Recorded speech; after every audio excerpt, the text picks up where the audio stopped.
గద్వాల జిల్లా వడ్డేపల్లి మున్సిపాలిటీలో ఊహించని ట్విస్ట్ చోటు చేసుకుంది. ఆపరేషన్ ఆకర్ష్ చేపట్టిన కాంగ్రెస్ వడ్డేపల్లిని చాకచక్యంగా గాంధీ భవన్ కి తీసుకొచ్చింది. ఏకంగా సీఎం రేవంత్ రెడ్డి సమక్షంలో 8 మంది స్వతంత్ర కౌన్సిలర్లు కాంగ్రెస్ లో చేరబోతున్నారు. వారిని కాంగ్రెస్ లోకి రప్పించేందుకు మంత్రి జూపల్లి చేసిన ప్రయత్నం ఫలించిందని ఆ పార్టీ వర్గాలు అంటున్నాయి. గెలిచిన వారిలో ఒక కౌన్సిలర్ వడ్డేపల్లి శ్రీను గతంలో బీఆర్ఎస్ మాజీ ఎంపీ మంద జగన్నాథం వర్గీయుడుగా ఉన్నారు. ఇప్పుడు ఆయన హస్తం పార్టీ గూటికి చేరారు. నిజానికి వడ్డేపల్లి రాజకీయం నిన్నటి నుంచి ఆసక్తికరంగా మారింది. 10 వార్డులు గాను 8 వార్డులను ఏఐఎఫ్బి పార్టీ గెలిచింది. వాళ్ళంతా తమ వర్గమే అని కవిత అంటుంటే కాదని స్వతంత్ర అభ్యర్థులు కౌంటర్ ఇచ్చారు.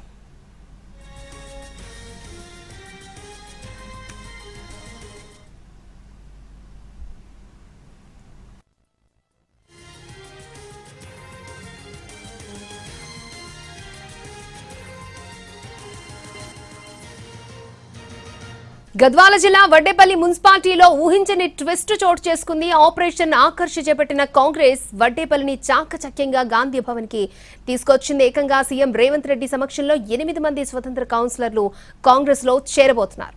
రైట్, పూర్తి డీటెయిల్స్ మా ప్రతినిధి చారి మనకు అందిస్తారు. చారి, వడ్డేపల్లి మున్సిపాలిటీపై నిన్నటి నుంచి కొనసాగుతున్నటువంటి సస్పెన్స్ కి మరి కాసేపట్లో తెరబడబోతుంది. నిన్న జరిగినటువంటి కౌంటింగ్ సంబంధించినటువంటి ప్రక్రియలో మొత్తం అక్కడ 10 కౌన్సిలర్లు గెలిచారు. ఆ 10లో 8 మంది స్వతంత్ర అభ్యర్థులుగానే ఉన్నారు.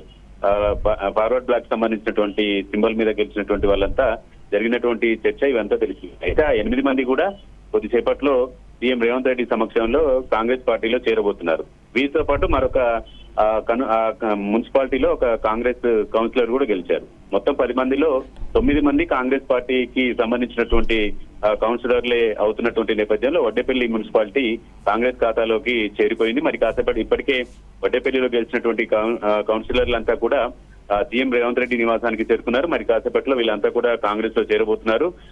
16వ తేదీ జరిగేటువంటి చైర్మన్, వైస్ చైర్మన్ ఎన్నికలకు సంబంధించినటువంటి ప్రక్రియ మీద కూడా ఇప్పటికే ఈ స్వతంత్ర అభ్యర్థులకు సంబంధించినటువంటి ప్రక్రియ ముగిసింది. ఎవరు చైర్మన్ కావాలి, ఎవరు వైస్ చైర్మన్ కావాలనే దానికి సంబంధించి ఈ నేపథ్యంలోనే కాంగ్రెస్ పార్టీ పిలిచి వీళ్ళందరికీ కండువా కప్పాలని నిర్ణయించుకుంది. దాంట్లో భాగంగానే కొద్దిసేపట్లో సీఎం రేవంత్ రెడ్డి వీళ్ళందరినీ కాంగ్రెస్ పార్టీలో చేర్చుకోబోతున్నారు. ఇట్లా కాంగ్రెస్ పార్టీ ఖాతాలో వడ్డేపల్లి మున్సిపాలిటీ కూడా చేరిపోయింది.